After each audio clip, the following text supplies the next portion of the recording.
Yes, I would like to thank, for instance, first of all, everybody who is responsible for the invitation here to have invited me to come back to Darat Funun. I've been here at the anniversary celebration, the inauguration also of this exhibition, and it's a great pleasure to be able to be here again. It's a pleasure to be connected to such an outstanding and rare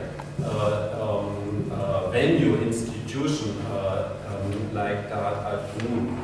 And secondly, I appreciate this invitation very much because it gives me an opportunity to talk once again about the work of Ahlam, which has been on my mind for many years. I have written on the work on different occasions, but now with this event here, it's an option, an opportunity to bring together my thoughts about this work, and especially, and this is why I'm so grateful, especially to try to talk about one issue which is a little bit maybe unexpected. And this issue, I just say very bluntly, very simply, is beauty.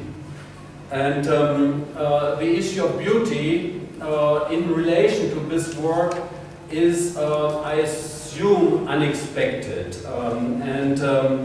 Sometimes it is worthwhile to try to deal with exactly the things that are unexpected. How is it unexpected? It's unexpected in the sense that, in the first place, I think we can say that this work, and you see some examples here in the book, there's more examples reproduced, and in other books there are even more examples. I think we can agree simply when we say this is documentary photography. I think it's quite easy to say, and it's also, it makes sense. Documentary photography is a type of photography where we assume that the medium of photography is transparent. The issue is not the practice, it's not the medium, the issue is the things out there, the things where the camera is aimed at. And to illustrate, to make it a little bit clearer maybe why I'm emphasizing this so much is to make it more clear, I would like to mention an example from another branch of pictorial practice, which is painting. And I think it is quite clear that in the 20th century, some of the most important and most exciting and most progressive developments have had to do with a sort of returning of the gaze towards the medium itself, towards the medium of painting. People in the 20th century became interested in questions like, how is the paint distributed on the canvas, on the surface? What kind of texture does the paint have? How do the painterly gestures relate to the support? How does the paint-covered surface, how is it placed in a space? How does it relate to a space, etc., etc.? So I think we can say that in painting in the 20th century, some of the very important developments have to do with the becoming opaque of the painterly surface. You look at the surface, you don't look through the surface anymore in order to see something that is out there. You close the window. In the 20th century in painting, we have closed the window. And when I say that, I refer obviously to this idea, this Renaissance idea, that painting is a window to a world beyond, outside there. So, in photography, in this kind of photography, documentary photography, you would not say the window is closed, you would say, no, the window is open. It's opened. It's opened towards the things out there. And I think this, very fundamentally, is how to say it, is the status or the way of being of Ahlam's photography, as it is of much other photography. And in order to illustrate this essence of photography a little bit more, I would like to quote from Roland Barthes, from his book Camera Lucida, where he says that, where he defines photography as the absolutely particular, the unlimited, blind, and quasi-ingenious contingency. Photography, it is the specific, a specific photograph, not the photography. In short, the tissue, the opportunity, the encounter, the real in its unfathomable expression. That's a definition of photography. So, documentary photography performs different tasks, and I don't want to be very, very broad here, but I think we can say easily that one of the, or a few of the functions of documentary photography are to preserve traces of encountered reality, to build a visual memory, to create a testimony that can be used in the future in trials, in future trials, determining the truth of things past. But, and here I come to the first but, and there will be in the course of my presentation maybe a few more buts. The first but is this: but what is there? What is there outside in the world? What is there is not quietly waiting to be captured and transformed into a picture. What is there is not plainly and openly there to be seen. So I think that Ahlam's photography has to do with the effort to find things to be seen, to see the things that are out there as if they were seen for the first time. The things, they are there, but they are hidden from sight. Why? Because nobody takes notice. Because social and political interests cover these things with a veil of withdrawal. Because sometimes one looks at something without seeing it, or the reality is buried in the past. So, very important in the photography, specifically of Ahlam, is the effort to find things, to go out there, to find something to see. So, the photography here is not only a tool, even though technically speaking it is, it's not only a tool to register something that is there, but it is a tool to first see these things that are there and that are hidden from sight. So I would say this photography has a heuristic function, a function of finding things that are there, that are visible, but not seen. What she does in her photography is, simply said, she is opening her eyes and presenting these photographs. She gives us, the beholders, a chance also to open our eyes. I want to give some examples. There's two series. One is called Unrecognized, and another series is called Goethe. And here on this wall you see examples from this series Goethe. And in this case, in the case of both these series, Unrecognized and Goethe, Ahlam took photographs of unrecognized villages in the current state of Israel, where Palestinian people refuse to leave their lands, even though that means that the Israeli authorities exclude these people and their places from recognition. That's why these villages, these places, these living places are called unrecognized villages. It means that these villages, these places are not marked on maps. It means that there's no street sign pointing to these villages. It means also that they don't have public services like sanitation, water, electricity, etc., etc.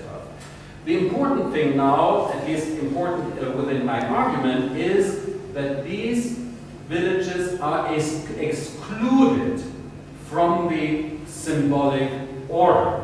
And now to make photographs of these places means to reintroduce these places into the symbolic order, to give images, to show a reality that is not recognized, that the authorities try to eliminate from its presence, from its symbolic presence, from visibility.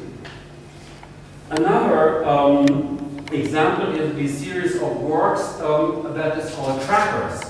And here Ahlam made photographs of a reality that is quite painful to the Palestinian society as far as I understand. And why? Because here the issue is the fact that Palestinians that live inside the current state of Israel, that they volunteer to be soldiers in the Israeli army. So here we have to do with a fact that has a tendency of being unrecognized by the Palestinian society. So I've mentioned one part of society that is unrecognized by the state of Israel, and then we have another reality she has been dealing with that is unrecognized by the Palestinian society itself. So here she opens her eyes. While important forces prefer these realities to pass by unseen. And here I want to make a remark, a little bit polemical remark, and maybe it's a little bit an internal thing also, but it's nevertheless important for me. I refuse to call this kind of seeing research. I don't want to call it research. I want to call it research, if necessary, without the read. So for me it is search. This seeing is search. And I'm saying this so explicitly because in our world, in our contemporary art world, there's a huge, very powerful tendency to name such work, to title such work as research, meaning that there's very strong interest to assimilate an artistic practice to scientific practice. And I would say that in these works, there is seeing, there is search, but not the read, and that means for me that this way of seeing, that it does not allow for abstraction. It does not boil down to a notion. It does not boil down to concepts. It's seeing. It's seeing the things that nobody wants to see, that society prefers to stay unrecognized, but it does not mean that there is an essence extracted from this seeing. And this is why I do not want to call it research. As I said, within the discussion, the discourse of contemporary art, that to me seems to be an important remark. And it means also that there's no judgment. even though Ahlam may be personally or as a social and political being be appalled by the fact that people from her society accept to volunteer in the Israeli army, but in her photographs, no judgment is visible. She looks at the thing, it's there, it's there, it's there. Look for yourself. But I don't tell you inside my photographs how to think of it. Some other examples, and I'm still giving examples to support my opinion that this work is a work of opening the eyes, of looking for things to see, even though they are visible, but, as said before, unrecognized. There's one series called Dom Dziecka, when the house starves when you leave it alone. Maybe I'm corrupting the title a little bit, but it's the meaning. And here, Ahlam made photographs of orphans in an orphanage in Poland. And when she started this project, she thought that she would encounter the traces of broken families, that she would encounter a more or less terrible situation of young people who were growing up without their parents in a desolate situation, in an institution in a desolate situation. And but when she then started to look at her own photographs, she discovered that there was something in the photograph that she had not known before, that she had not even seen before, while being there in this environment. She found out from looking at the photographs that these children in the institution had been building a very specific, very particular children's society that obeys rules that are quite different from rules that usually govern the growing up of children, but that are still rules and that seem to be quite valid as rules to create something that I call a children's society. So here we have a very good example for photographs that are used to understand something that otherwise is not understandable, that otherwise is not seeable.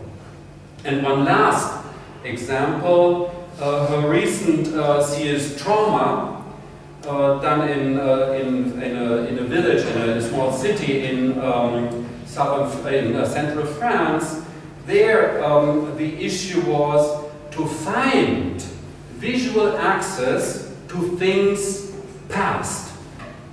Find visual access to things that are not there anymore. So how do you do that as a photographer? You are really in trouble. As a photographer, you are bound to the moment. You have your camera, you make a click, you take a picture of what is in front of you. But if your issue are things of the past, what do you do as a photographer? So she solved this question, this enigma, by taking photographs of documents, photographs of photographs. And I come back to this point later. So that is a number of examples which I hope can illustrate my claim that this photography has a heuristic function, that it is about finding something to see that is visible but not recognized. However, commentaries on Ahlam's work, for instance, on the three series of work that are reproduced in the new book, Gotha, the Valley, and Arab al-Spam. These commentaries very often try to explain the broken biographies of people, in this case, in the case of these three series of photographs, of people who are chased away from their ancestral lands. And I think Sarah, who has written in this book, knows about it, I know about it. We try to explain what happened to these people. There is the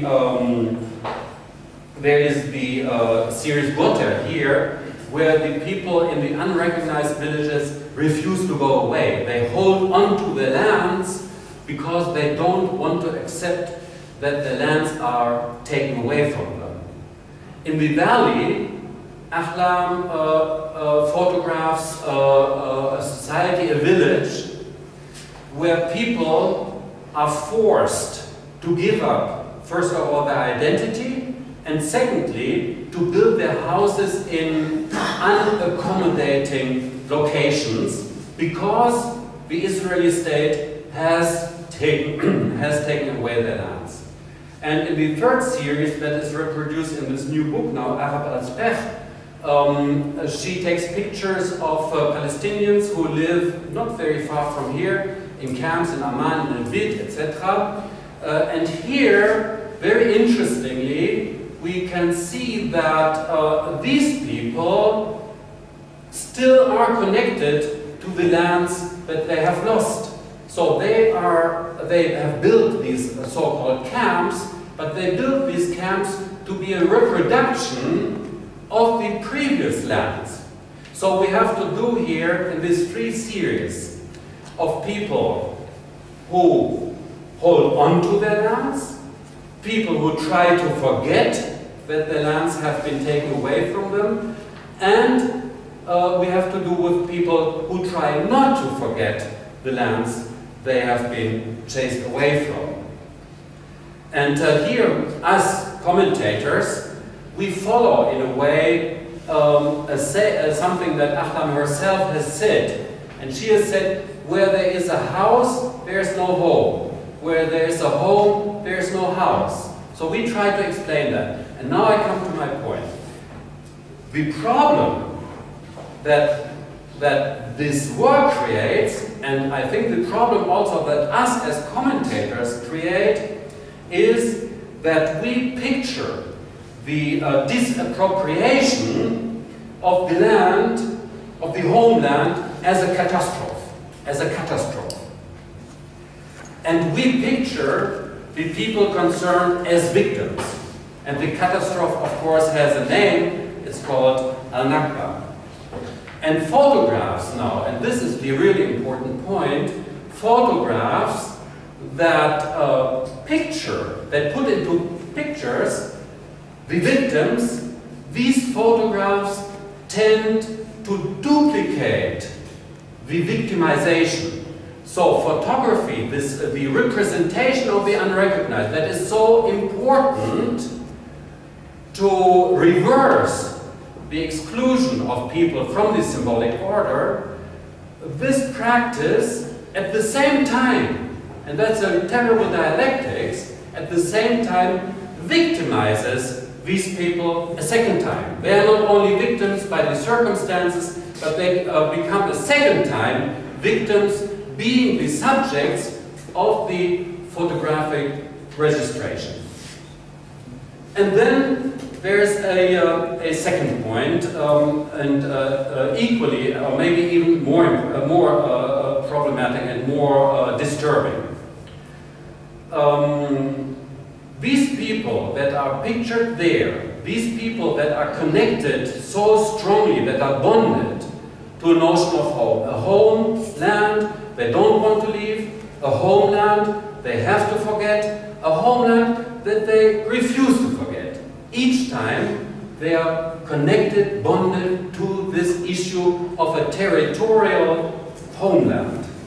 But that means also that these people, through the photography and through our commentaries, are excluded from a contemporary redefinition of the issue of home. Because let's look at this situation very clearly. We live in a world now where many people, a large portion of the world population is on the move. A large population, part of the world population, is leaving their lands because they are forced to leave their lands, because they prefer to leave their lands, because they have expectations, because they are chased away, etc., etc., etc. And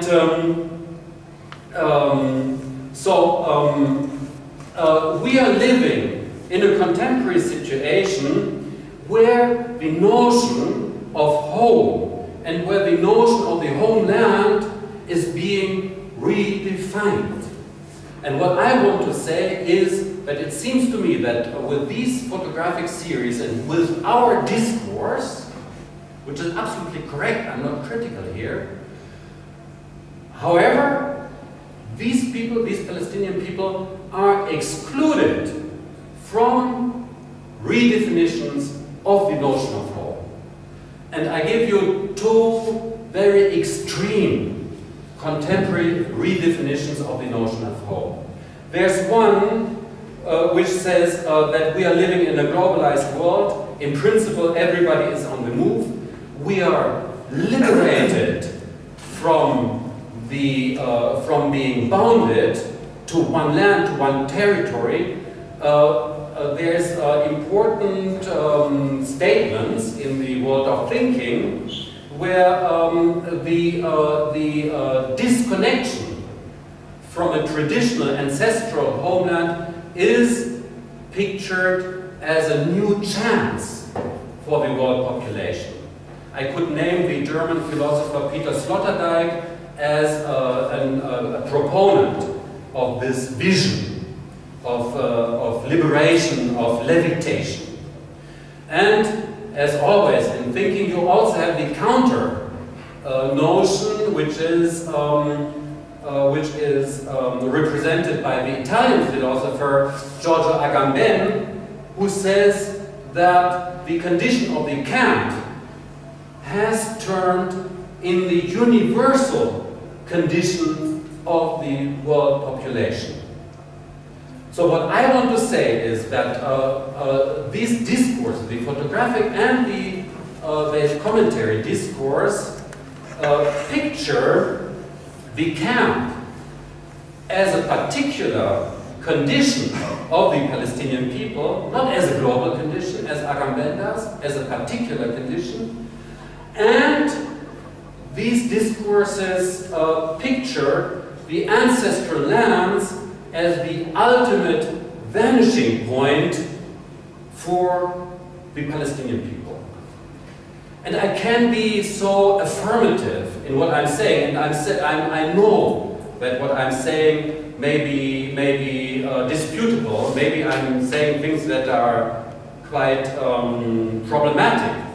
But I want to say that even, and I think I can say that, because I see in the work of Ahlam examples where some series of photographs also address a different notion of home. She has made one series called Eastern LGBT, where she has taken pictures of lesbian, gay and bisexual people in different places, in Tel Aviv, in Zurich, in Barcelona, etc. People who decided to leave their homeland because leaving their homeland was for them the only chance to recreate their. They are people who feel that they are living in the wrong body. But in their homelands, in the East, that's why it's called Eastern LGBT, in the East, they are not allowed to change their own body in such a way that it may become a convenient home for them. So they decide to leave their territory in order then, in London for instance, do what has to be done so that their own bodies can become a true home to themselves. So in that case, deterritorialization is a condition to be at home in one's own body. And in this series Trauma, the recent one that she did in central France, home is pictured as an issue of choice, of negotiation, of adapting and differing. So what I'm saying is that there's two problems that come along with the representation of the unrecognized. The one problem is a tendency to victimization of the people that you are picturing, and the second is to bond these people, to affirm their bond to a territorial home. And now I want to make the point that within Ahlam's pictorial practice, she works towards a sort of medication of this problematics. And I think that I can identify in her work a drive towards the disempowerment of representation. Even though, and I repeat this, even though representation is vitally important to make the unrecognized visible and to defend the claim of a home. So, representation is needed, but at the same time, it needs to be subverted. And I give you some examples of the subversion of representation in Ahlam's work.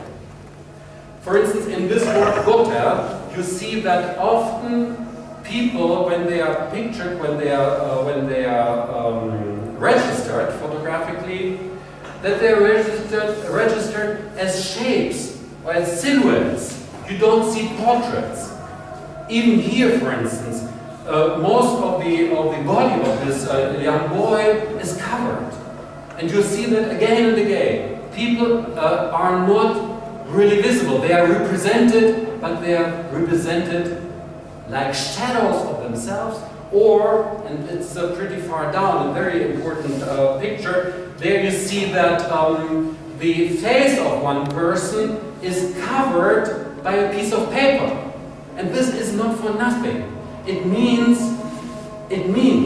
I want to represent you, but at the same time I have to subvert representation because I don't want to victimize you as the person represented.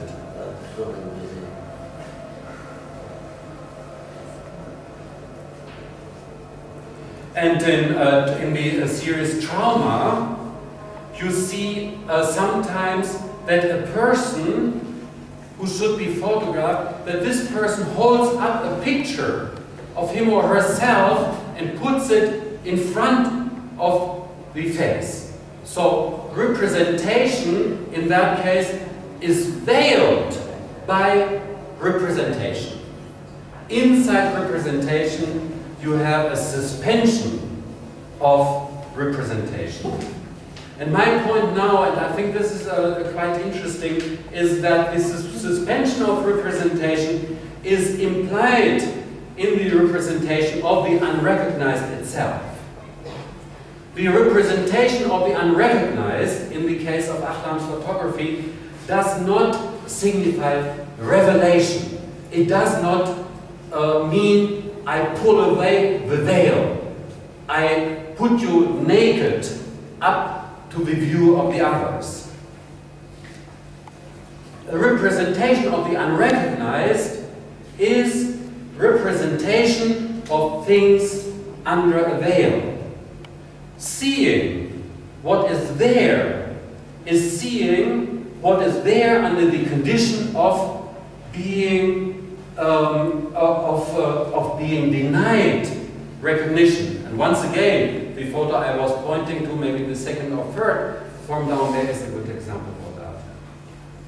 So in that way, Ahlam avoids to wrap individuals in their own photographic image, thereby identifying these people as victims bound to a certain place.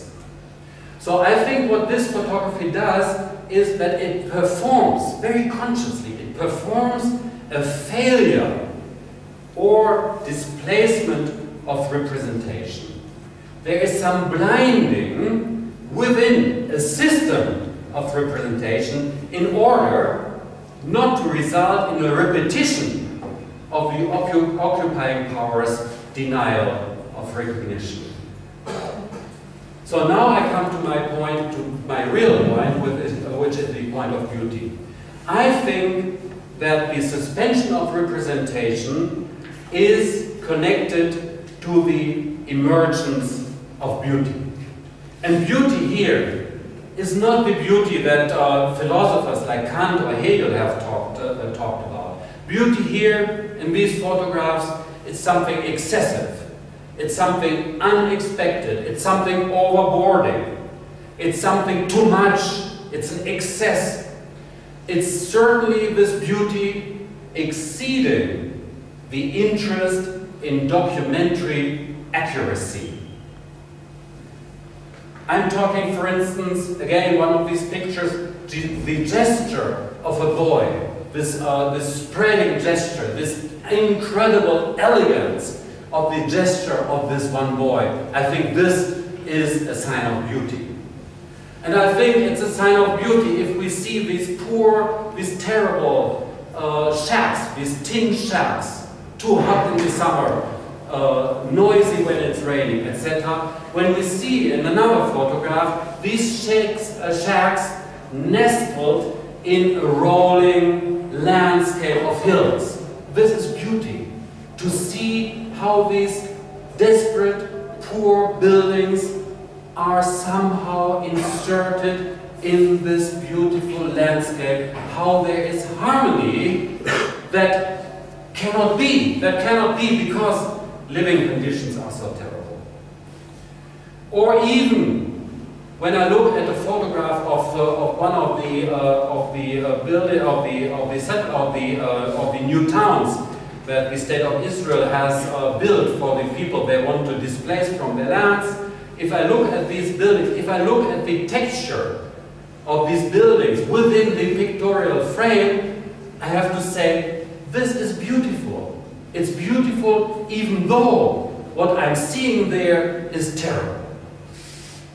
And beautiful are the shades of color that are moving in the photograph across a newspaper that reports about the torture of the French army during the Algerian colonial war. This is beautiful, and beautiful is the pink wall in the poor building, in the poor house of an Algerian collaborator whom Ahlam pictured in her series Trauma in France. All of that is beautiful. And this beauty can spring up anywhere. And this beauty imposes itself. It's not a nice beauty. It's a beauty that attacks you. It's a beauty that is imposing. It's a beauty that disrupts conscious intentions. And because it's so disruptive, this beauty that I see in some of the photographs, this beauty is nothing that is very sympathetic to people who have a political agenda, because people with a political agenda cannot deal with beauty. They cannot deal with the disrupting force of beauty. However, Ahlam, in her photographs, takes the liberty, because she opens her eyes. She opens her eyes to see what is there, to accept the influx, to accept the attack of beauty. It's not a favorite topic in discussions of documentary photography. Why? Because beauty, usually in this kind of discussions, is considered embellishment. It's considered something that paints sweet a terrible situation. It's considered something that is compromising the explanation that the photograph gives. And there I want to quote maybe the greatest photographer that I know, at least, certainly the greatest photographer I know, living, David Goldblatt, with whom Bartomeu's institution has worked on different occasions. Goldblatt is the outstanding photographer of apartheid in South Africa. Goldblatt said that he was unable to take pictures of people under apartheid in color. He did almost all his photography during the apartheid, almost all the photography of people under apartheid in black and white. Color would have felt as wrong. He could not do it. He could not do it because he thought, I'm going to sweeten a terrible situation. Ahlam, however, decided to photograph her series Unrecognized in color. And Unrecognized is a series of photographs of very terrible, a very extremely poor place in the Lower Galilee. Why? Because what she wanted to do is she wanted to record the color the people living in these tin shacks applied to the walls of their houses. Because she wanted to represent the color of the flowers that these people planted around their, we cannot even say houses, their shacks. Why did they do that, these people? Because they wanted to state, even though the state, the Israeli state, unrecognizes us, doesn't give us access to the symbolic order, doesn't give us street signs, doesn't put us on a map, doesn't give us electricity, doesn't give us water, sanitation, schooling for the children, etc., etc. But still, it's our home. This is what they wanted to say. And they didn't put up a sign saying this is our home. No, they painted their shacks and they put flowers around it. Did it mean that they embellished it? Did they accept the situation? No, I don't think so. And then, yes, this is one example where you have a contradiction between beauty and the recording of an unjust, unacceptable state of things. Beauty in Ahlam's photographs is intrusion. It's not embellishment. It's not painting sweet to things. Beauty and the depicted circumstances, they arrive together, but they are still apart.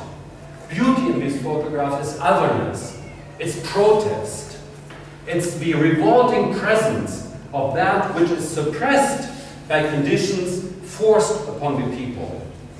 It's the denegation of the authority of recorded conditions. So Ahlam, I think, decides to open her eyes for an unrecognized wealth.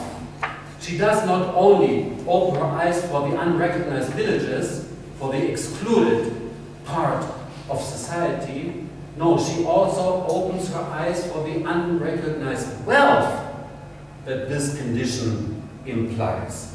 Which means that she is refusing the partition of the world.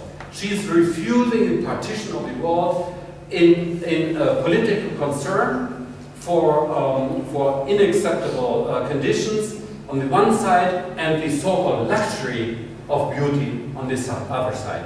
This partition of the world is being refused. And this is the true political ambition of these photographs. These photographs, I would say, are exactly politically relevant because, not even though, but because they don't accept to ignore the potential of beauty. And I want to call, and I come to an end now. I see already that you're moving a little bit nervously, but I had to say these things to you. I'm finishing in a very brief moment, but before I want to call as a witness for my contention the French philosopher Jacques Rancière, who affirms, referring to the films of Pedro Costa, a wonderful Portuguese filmmaker. You should invite him to Darat Funun. I would really enjoy that, I think, very much. Jacques Rancière writes in relation to the films of Pedro Costa that this aesthetization signifies exactly that its potential richness in shareable sensuous affluence is returned to the intellectually and visually banalized domain of misery and margin. And later in the same essay, Jacques Rancière stipulates that a critical art is an art knowing that its political effectiveness is achieved through aesthetic distance. And I think this describes the position, the intellectual position of Ahlam's photography quite well.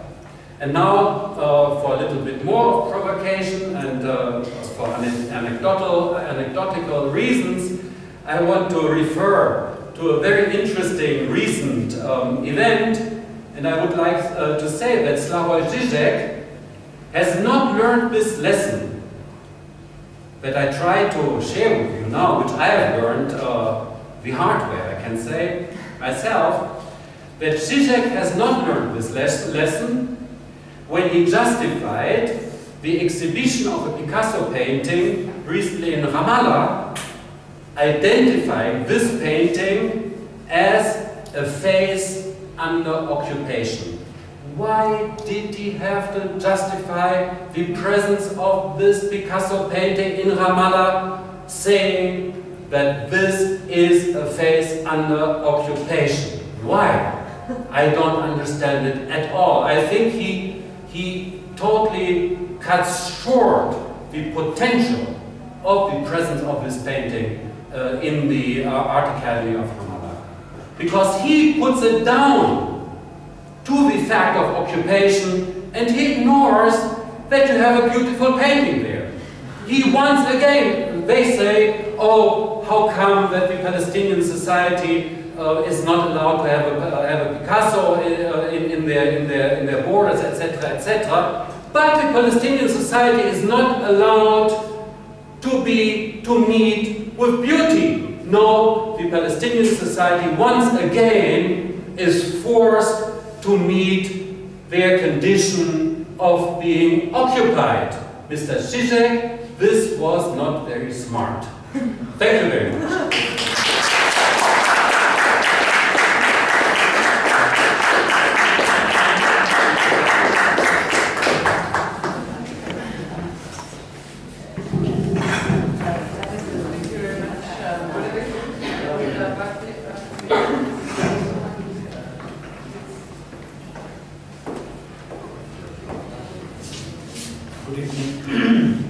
Good evening. I really envy and I admire the capacity of Ulrich to systematize, verbally dramatize as well such precise readings and ideas on Ahlam Shibli's work. I have two things to contribute.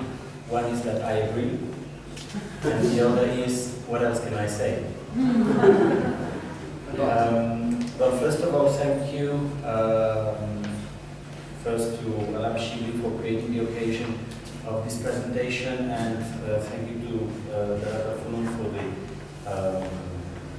the very warm reception and hospitality at this occasion. I did encounter the work of Ahlam Shibli for the first time in Busan, a city south of Korea, where she was presenting a very beautiful series of photographs in the Busan Biennial of, honestly, I don't remember which year, but it's probably 2007, thank you. And later on, when I returned to Barcelona after this presentation, in fact, she was reminding me that we met at the smoking section at Seoul Airport because we were both, well, I was a heavy smoker then. When I returned to Barcelona, I found that she was invited for a very ambitious project that MACBA developed in 2008, let's say that developed in 2006 and 2008. And I must say that since 2004, I was the chief curator at the museum. I was appointed director in April 2008. right after the exhibition of the project I'm mentioning took place. And I will start mentioning this a little bit about this project because I think the contribution that Ahlam Shibli made to it not only is one of very relevant in her production, but also since we were able to acquire it, acquire part of it, and then the artist made a very generous donation of the other part of it so that we can have the complete series. I'm sure I will like it better. Yeah. Since it is now part of our collection, which we are very happy. The project in which Ahlam and 14 other photographers, among which, for example, Lothar Baumgarten, David Goldblatt, Becher Robbins, Alan Sekula, Jean-Michel Kopf, etc. Michael Klein was also there, different generations, different origins, different languages. Also Catalan and Spanish artists were brought into that context, were asked to photograph aspects of the contemporary Barcelona, the city in which we live, aspects of the city in which we live today, which still do not have a public image. This is very important because this project called Barcelona Survey 2008, I think, was part of a larger project called Universal Archive that investigated the role, the status, and the role of the document, the photographic document today. And indeed, through a large review of the historical development of what you can call documentary photography, and in a way it's probably a paradox or a redundance to call documentary photography. A photograph is always a document, regardless of whether it has been done with an artistic, aesthetic, documentary intention. Any photograph is in itself a document. But especially it had to do also with interrogating the nature of photography at the end of one type of photography. I'm going to set my alarm so I don't keep you awake until tomorrow morning. The death of one type of photography and the rise of another way to do photographs, especially with little machines like that, produces tremendous changes in the way we relate to images. We understand the world and we live in it. Ahlam Shibli developed a series of photographs based on, not based on, but addressing the representation of a phenomenon, of a, yes? Okay. Like this? Yeah. Better? Better? I'm sorry. Oh, that was it. It was not on. Okay, now it sounds like rock and roll. Ahlam Shibli addressed the representation of a phenomenon that takes place between people. And here I agree with what, among everything which I agree with what Ulrich said, I think for me, the work of Ahlam Shibli has a very powerful way to address the representation of how individuals relate to collectives of any kind, or of different kinds.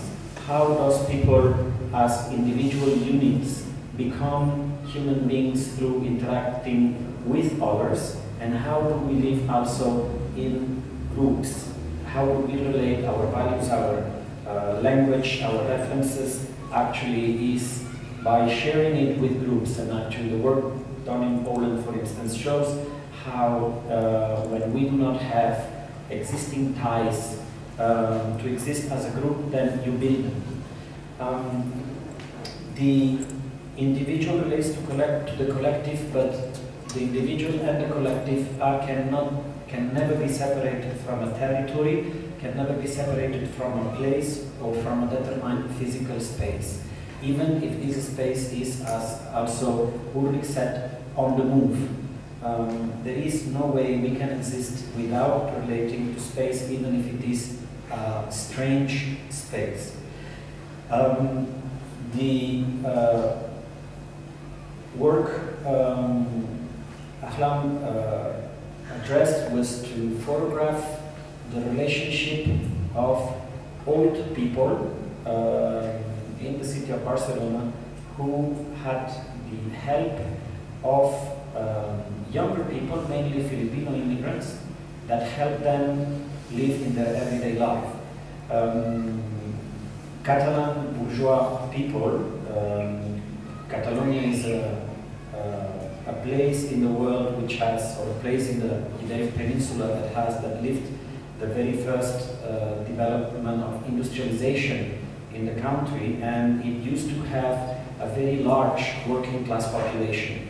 This working class population has been evolving into some kind of low, medium, and high bourgeoisie, and that a large amount of immigrants from South America, from the Maghreb, from Philippines, from also India, Pakistan, Afghanistan, and so on, are living in the center of the city. The black population lives outside of the city and is nearly invisible. But and here I have to mention, the series was called Dependence, and how the dependence of the old people whose children, whose sons and daughters do not dedicate the time to take care of them, have found mainly Filipino immigrants that are helping these people to live their everyday life. How does the old people, the elder, depend on the younger person to eat, to clean him or herself, to walk down the street, to do the basic activities, and how do the immigrants find not only a job but also a social context through which reconstruct their identity. Of course, there are a number of other readings and a number of other layers for interpreting this work. I will not extend myself much further. This work is not reproduced in the book. It will certainly play an important role in the retrospective exhibition we are planning with Ahlam Shibli, and that should take place in Barcelona at the beginning of 2013, and then being presented also in the Galerie Nationale de Bern in Paris and the Museu Serralves in Porto, among other institutions that will be working together in this project. This is a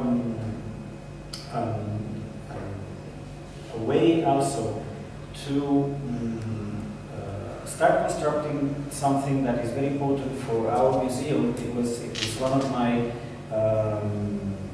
basic obsessions for the development of MACBA, which is to have MACBA play a significant role as an interface between individuals, artists, authors of different kinds, institutions, and groups that are active cultural producers in the different regions and contexts from the Maghreb, the whole north of Africa, through the Middle East, and arriving to the former Yugoslavia.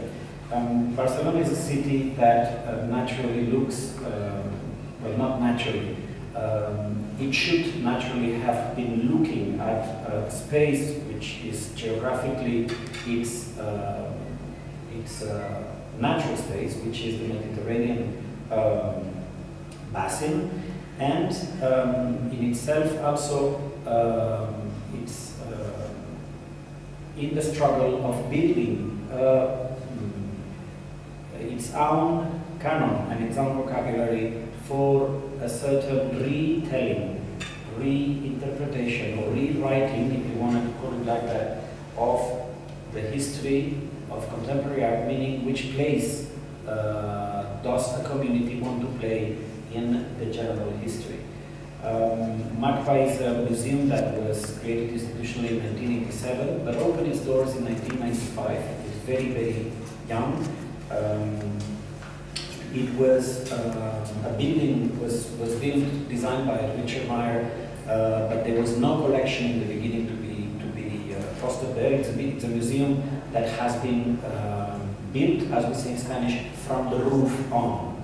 And but however, since we have a building, we started a collection, and we started building also a perspective of how to deal with the collection in our context, which is not a it's not a context that functions by the canonic criteria that mainly when you read the dominant history of art, let's call it the modern and contemporary art, you will find that the vocabulary, the chronology, and the methodology is mainly Central European and United States.